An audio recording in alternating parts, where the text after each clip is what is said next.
civil rights movement during the 1950s and 1960s caused people to band together to fight for their right to equality. They did this in many different ways and faced much opposition. Richmond, Kentucky has grown and changed over the years. People like Beatrice Huguely, who helped take part in the civil rights movement, helped it change. Well, hello there. My name is Beatrice Huguely. I'm a retired school teacher from Richmond, Kentucky. Recently, I had a man come and interview me about when I was younger. You see, life wasn't always as easy as it is now. Things were a little bit different. When I was just a little girl, I always felt I was treated unfairly.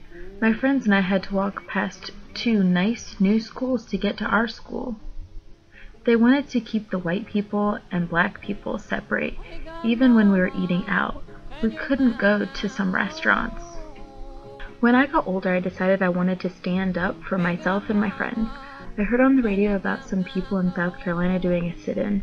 A sit-in is when you go to a place they say you're not allowed, and you sit down and refuse to leave.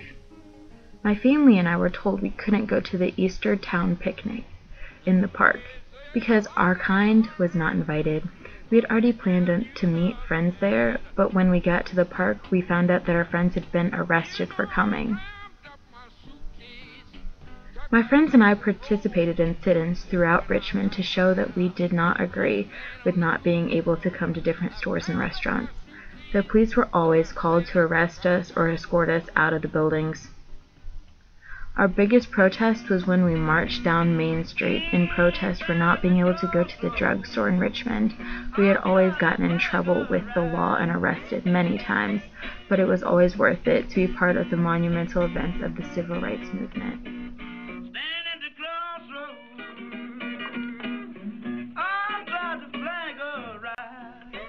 It was quite an adventure back then. We didn't know how much of a change we would make, but we were hoping that one day we would feel equal to everyone else.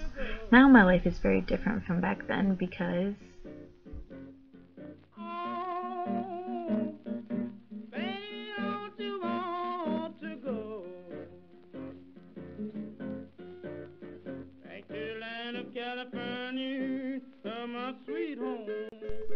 segregation had come to an end.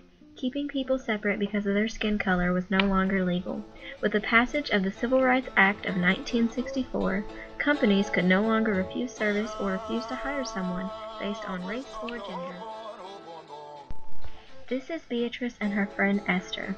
We need to remember people like them in our community. We thank them for all of their hard work.